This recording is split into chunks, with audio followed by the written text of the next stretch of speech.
Isang mapagpalang araw po sa ating lahat. Ako si Godfrey Quizon, and this is my devotion for today, May 25. And the topic po natin for today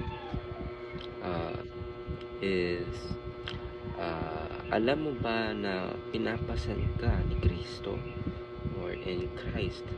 So, ano po ba yan? So, the phrase in Christ, in Him, in whom, in the beloved, in the Lord was mentioned over 200 times in the New Testament. To be in Christ means that a believer is united with Jesus through faith. This union with Christ is the foundation of Christian life. In Him, we find our identity, our righteousness, our strength, and our purpose.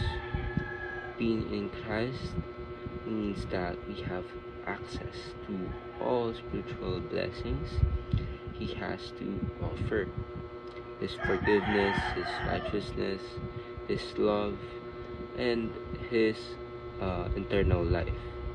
It is in Christ that we live, move, and have our being.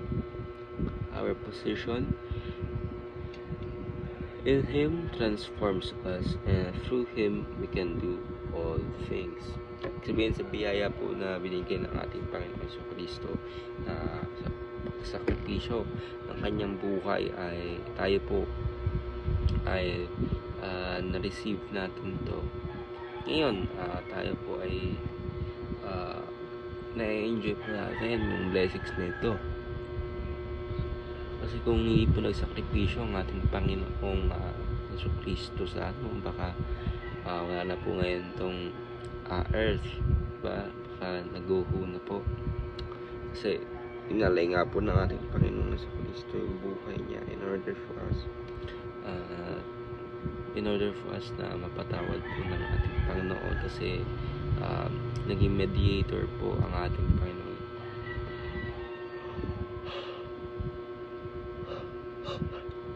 Naging mediator po ang ating Panginoong Yesu Kristo sa atin at sa ating Panginoon. Kaya nga siya po yung truth, po yung daan patungo sa ating Panginoon, patungo sa puso ng ating Panginoon. Kaya kung i-accept natin po ang ating Panginoong Yesu Kristo, tayo po ay mabubuhay ng talagang different sa ating pamumuhay normally. So, ang ating scripture po for today is 2 Corinthians chapter 5 verse 17. Babasahin ko po. Therefore, if anyone is in Christ, the new creation has come, the old has gone, the new is here. Sabihin, magkabago nga po tayo kapag in-accept po natin ng ating Panginoong Kristo. Pero of course, hindi siya instant. Baka po kasi sa ating mamaya ay malungkot dahil inakala nila na instant yung pagbabago, pero wala naman pong ganun.